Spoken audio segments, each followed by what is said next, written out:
तो अभी आपने हाल ही में ये वीडियो देखा होगा जहाँ तापसी पन्नू एक न्यूज़ चैनल पर गई थी और उनसे पूछा गया कि आपके हिसाब से आपके कौन से फेवरेट पॉलिटिशियन है। वहाँ पे राहुल गांधी और मोदी जी की तस्वीर लगी हुई थी, तो उन्होंने मोदी जी को चुना और फिर उसके बाद कहा कि मुझे मोदी जी पसंद है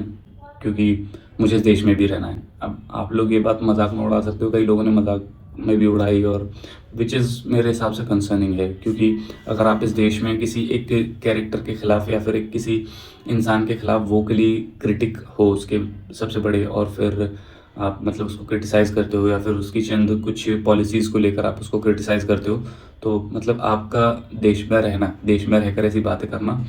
तो फिर आपका उसके बाद देश में रहना मुश्किल हो सकता है। जो कि ये आप इस सेम सिचुएशन को ध्रुव राठी की सिचुएशन से सीधा मैच कर सकते हो। जैसे कि अभी उन्होंने लेटेस्ट अपने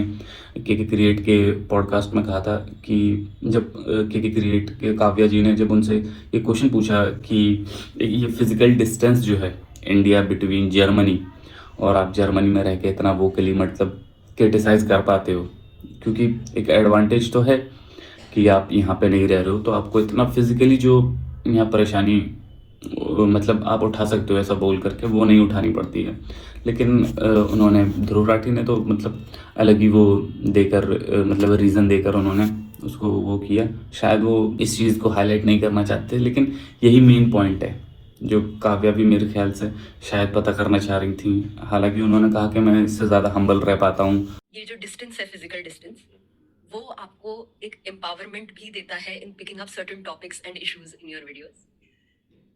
Definitely, it's both an advantage and a disadvantage. Advantage is in the sense कि डेली प्रेशर नहीं है मेरे ऊपर, एंड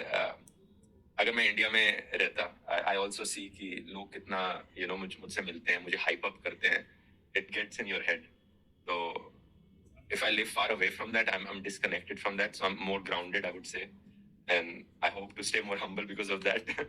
मतलब फेमस और पॉपुलैरिटी वगैरह में मतलब एक तरीके से मैं इतना घमंडी फील नहीं करता हूँ वहाँ रहकर, क्योंकि उनकी 100% 98-99% ऑडियंस इंडियन ही है जो उनकी वीडियोस देखती है।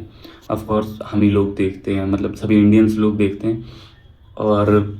ये उनको एडवांटेज देता है कि वो इतना वोकली क्रिटिसाइज़ कर पाते हैं गवर्नमेंट की पॉलिसीज़ को या फिर किसी भी चीज़ को या फिर एक उस इंसान को, और मतलब ये है एक एडवांटेज। हालांकि इंसान बात कुछ भी घुमा दे, कहीं भी कर दे, लेकिन ये एक है डिसएडवांटेज कि